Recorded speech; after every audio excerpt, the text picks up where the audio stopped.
नमस्कार। आज हम गोधन न्याय योजना में गोबर का गणित और गौमूत्र के सूत्र के बारे में बात करना चाहते हैं।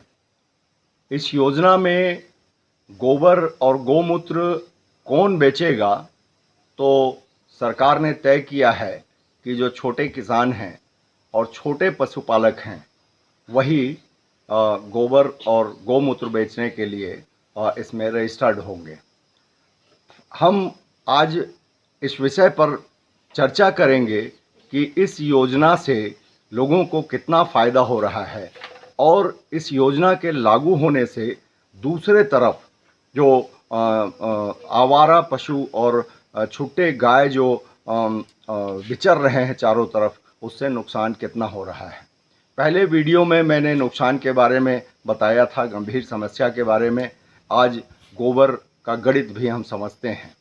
दरअसल में जब छोटे किसान की बात आती है तो लगभग गांव में 5, 4, 3, 2 ऐसे गाय या भैंस वगैरह जो है किसान लोग रखते हैं।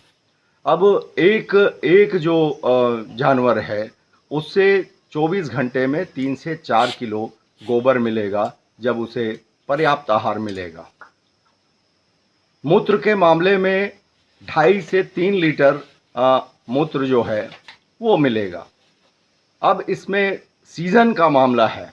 गर्मी के सीज़न में आहार कम होने के कारण गोबर और मूत्र दोनों कम होते हैं। दूसरी तरफ बरसात के समय जो गोबर इकट्ठा होता है वो गीला होता है, उसको किसान जो हैं एक जगह रोक करके बाद में बेचते हैं। अब बात यह है कि अगर कोई किसान 5 से 7 गरुआ रखता है तो अधिकतम वो गोबर ले जाएगा, जब आहार ठीक देगा तब उस स्थिति में 15 किलो। तो 15 किलो या 20 किलो जब वो गोबर बेचेगा तो 40 रुपये का होगा।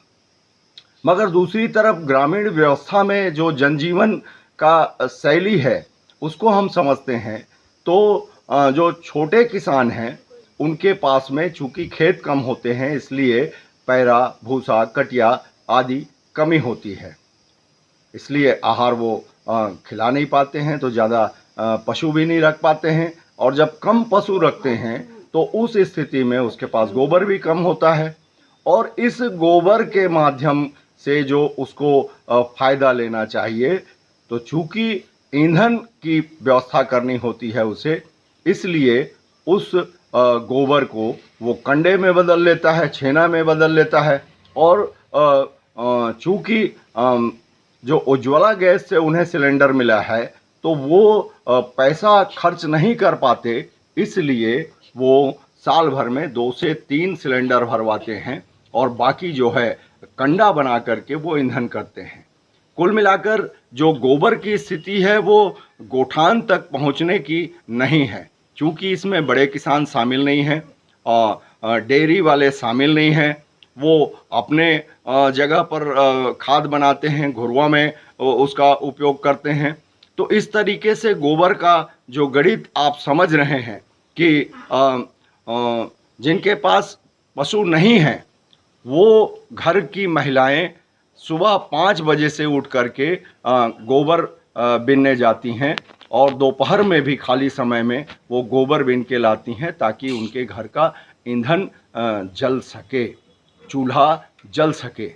तो ये हुआ गोबर का गणित। अधिकतम एक जो कृषि मजदूर है या छोटा किसान है उसके पास अधिकतम 15 से 20 किलो जब वो 24 घंटे बांध कर रखेगा, मगर 12 घंटे उसको मिलते हैं और 12 घंटे का जो है वो 7-8 किलो में आकर के रुक जाता है।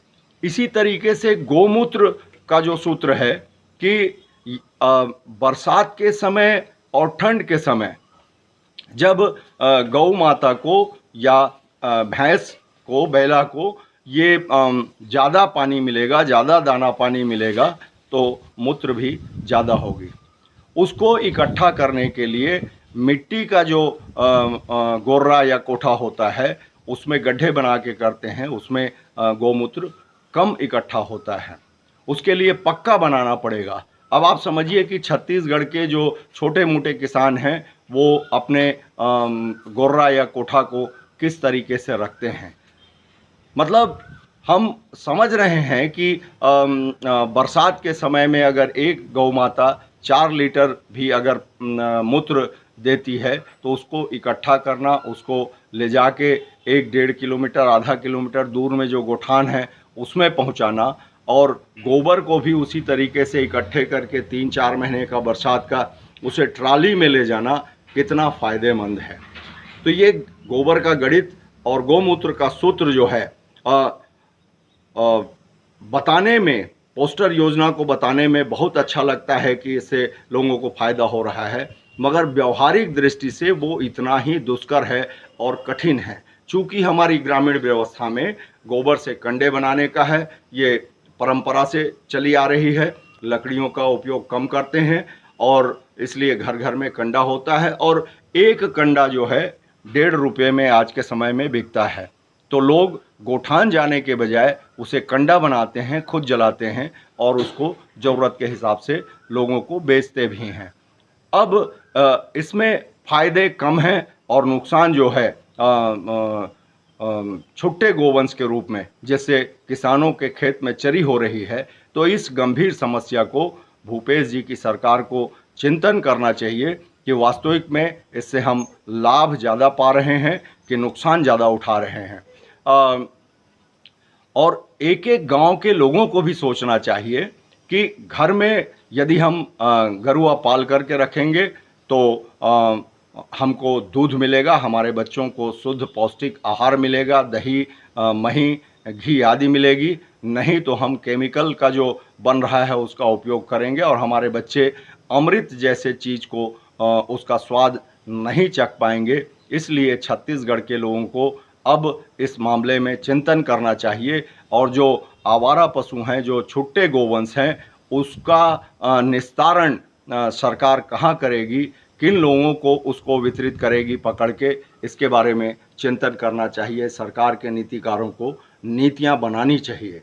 हम ऐसे ही हाथ पर हाथ धरे और उसका ऐसे ही केवल प्रशंसा करते करते हम राज्य का नुकसान करेंगे और हमारी जो कृषि और पशु की संस्कृति जो है जिसमें हम गौ माता कहते हैं, तो वो भावना भी कम हो रही है। लोग घरों से बाहर कर रहे हैं, दूध, दही, घी आदि से वंचित हो रहे हैं। तो इसको हमको चिंतन करना पड़ेगा कि हम इसे कैसे ठीक करें और केवल मजाकिया लहजे में या आडंबर और डम्फान आदि समझ करके गौ माता को हम पालना छोड़ देंगे तो एक विकराल समस्या उपस्थित होगी। धन्यवाद।